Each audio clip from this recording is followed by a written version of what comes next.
So this video is going to focus on the explanations of crime, specifically the biological explanations. So again, if you have a look on the screen, you can see the requirements listed from the spec, that you need to understand biological explanations, and it specifically lists them, so including brain injury, the amygdala and aggression, XYY syndrome and personality. And I'm just going to make a little link here that don't forget amygdala and aggression was covered within biological psychology, which is a separate video on the YouTube channel from year 12. Just as a quick recap then, it's expecting you to know the role of the amygdala, brain injury and XYY, and also personality. Now I've covered Eysenck's personality theory as a separate video because there's so much to it. But don't be afraid if you've got, for example, a 16 marker that just says discuss biological causes of criminal behaviour. Don't forget some of the other content that we have covered across the course for you to be able to refer to, such as testosterone, again covered in year 12 in biological psychology, as was neurotransmitters and also different personality disorders. Okay. So just as a quick recap, as we start looking at the biological explanation through this idea of brain injury, if we just remember the structure of the brain within the centre, within the limbic system, we've got the amygdala, which is the emotional response. It's that idea of fight or flight. It's in control of our responses to certain situations. Now, the right-hand side of the amygdala is excitatory, and the left-hand side is inhibitory.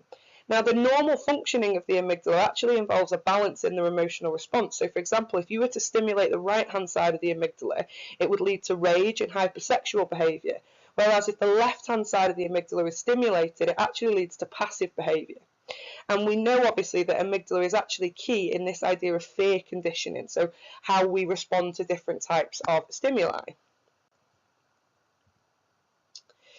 Again, don't forget that this idea of the frontal cortex, so the very, very centre of your brain, has got this idea of control over future planning behaviour. Whereas the prefrontal cortex, which again we look specifically at year 12 within RAIN, don't forget that that is a separate video as well, is in control of this idea of logical decision making based on previous experience, so this idea of thinking through consequences of actions, and also ensuring that within certain situations we're providing the correct, appropriate social and emotional response to behaviour. The hippocampus, again another part of the limbic system along with the hypothalamus and the amygdala, is in charge of the formation of new memories. We did a lot of this within cognitive psychology because it's very essential to this idea of learning and retrieval of long-term memories. Now, brain injury is an explanation for crime. Well, brain injury, what we're actually talking about here is this idea of drug or alcohol abuse, maybe an illness such as a stroke or a tumour. But actually, specifically, we're really talking about this idea of traumatic brain injury. That's what the TBI stands for. This idea of some sort of accident or head injury has then caused direct injury to the brain and how that might change behaviour. Now, the NHS in 2015 estimated that 8.5% of our population will suffer from a traumatic brain injury. However, Williams actually estimates that 60% of young adult males in prison have some form of traumatic brain injury. So just from those comparison of those figures alone there, you can see this idea of it being much more prevalent within youths who've actually committed crime.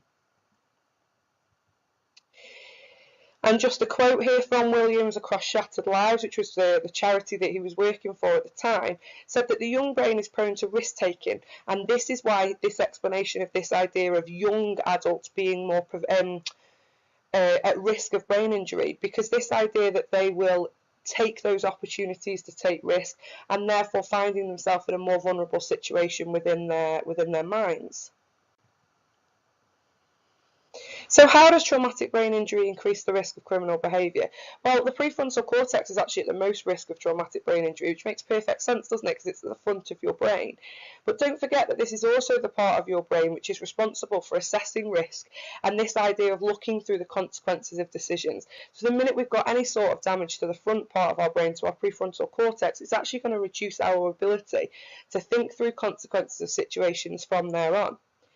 Now, damage to this part of the brain, the prefrontal cortex itself, can lead to aggressive and violent behaviour in response to a threat. Don't forget that your amygdala will determine your fight or flight response, but that information is actually sent through to the prefrontal cortex, and it's the prefrontal cortex itself that makes the decision as to how you respond to that behaviour. Now, An increase obviously in aggressive behaviour from here, linking it back to crime, could lead to an increase in assaults or social disorder offensive. Now, damage at a young age as well could lead to an inability to learn these appropriate social behaviours. So young children and teenagers might therefore be unable to learn about offences and consequences of those offences, such as shoplifting, antisocial behaviour, etc. And the prefrontal cortex as well is responsible for the appropriate emotional responses. So damage here might lead to an inability to understand what type of behaviours are and are not appropriate. So for example, this is how it could lead to some sort of sexual type of behaviour or sexualised behaviour. This idea of not understanding social norms and constructs in terms of what behaviour is and isn't appropriate. Now, Rain obviously is your classic study for biological psychology, and he's a really good one to kind of pull out the bag and use here in terms of his results, because don't forget actually that Rain found on his study on the NGRI patients, so offenders who had pleaded not guilty by reason of insanity, and he found through doing PET scans of their brain that actually they did have lower activity in the prefrontal cortex than the controls. And don't forget, this idea of lower levels of activity means that the prefrontal cortex isn't functioning the way it should. So all of those consequences that we've just discussed on the previous slide are therefore more likely to be prominent within these offenders who haven't got enough activity within the prefrontal cortex. Don't forget as well, he also found lower activity within the left amygdala of control. Now again, remember what we said at the beginning about this idea of inhibition of aggression, and higher activity within the right amygdala than controls. And again, like we said at the beginning, if we're stimulating that right hand side of the amygdala, we're leading to increased aggressive and possibly sexualized behavior. Remember though, if this is an essay and you're using Rain as your AO3, if you're using Rain as a strength or as evidence for the things that you've said so far in your AO1, we need to be developing that AO3 by putting a however in there. So I would be talking about the fact that Rain is reliable and objective scientific research because of his use of PET scans. However, it's also correlational. So remember with all of this that we're not establishing cause and effect. With none of these NGRI offenders are we able to compare with brain scans before any sort of changes within the brain took place. So for example, I don't have brain scans of them as perfectly healthy adults, then some sort of brain injury, and then I can directly tell you what the effect of that brain injury was. Because of that, don't forget, the research is therefore correlational, which means that all we can ever say is that there is a relationship between lower levels of activity within the prefrontal cortex and the fact that these offenders had committed murder. Now, because I can't establish a cause and effect relationship, it actually means that there could be other factors involved here, such as extraneous variables or social factors or learning factors that might actually have contributed to the fact that they became offenders in the first place. Now moving on to obviously a separate bullet point within the spec, don't forget, but is this idea of the amygdala. So as I mentioned at the beginning, the amygdala is this idea of the centre of emotional response within our limbic system, and it does have a strong link to antisocial behaviour and criminal behaviour. Now this idea of increased activity within the right amygdala leading to increased impulsive and violent behaviour can also lead to sexualised behaviour. And damage or poor development within the amygdala, particularly in childhood, can therefore lead to this idea of issues, not only with fear conditioning, so how we respond to fear and how we learn about fearful things, but it might also lead to this situation where children don't have the understanding of the negative consequences of antisocial behaviour. So they might not be able to learn this idea of how to respond to fear based on the consequences. So for example, if they were being intimidated or attacked in some way, they might not be able to think through the appropriate responses to that situation and therefore might just react in a particularly violent way, which can obviously lead to an increase in criminal behaviour because they're not thinking about the consequences of inflicting violence on somebody else. They're not thinking about the idea that they could be arrested or they could be caught. Now, children will also fail to learn that good behaviour itself is pleasurable, and this can lead to this idea of impulse control. So they'll fail to learn this idea that, you know, in that situation, you don't punch somebody, you just walk away and tell an adult, and how that's the right thing to do.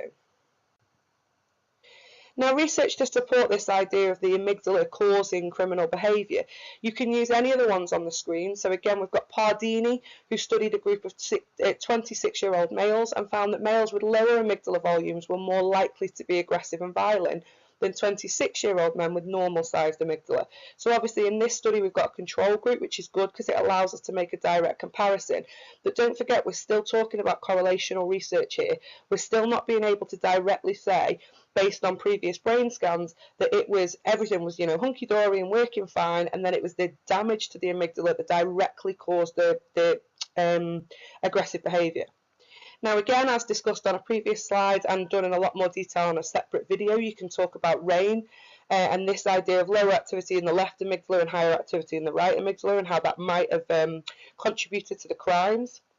Or you can also use Young Gow's research, who studied fear conditioning in 1,800 3-year-olds in the 90s, and they basically traced the participants after 20 years, so it was a longitudinal study, and found that those with criminal history had actually failed to show fear conditioning in the original testing when they were children. So this idea that these deficits within the amygdala at age 3 were actually then able to predict criminal behaviour at age 23. Now, if you were to use that piece of research, you can talk about the implications and the application of that research with our society. So is that a way of therefore preventing criminal behaviour that might be useful to us? Or do we need to be careful here that we're not creating a situation with self-fulfilling prophecy where we're directly telling people that they're, at risk of becoming a criminal, because actually we know that doing that can create a prophecy itself.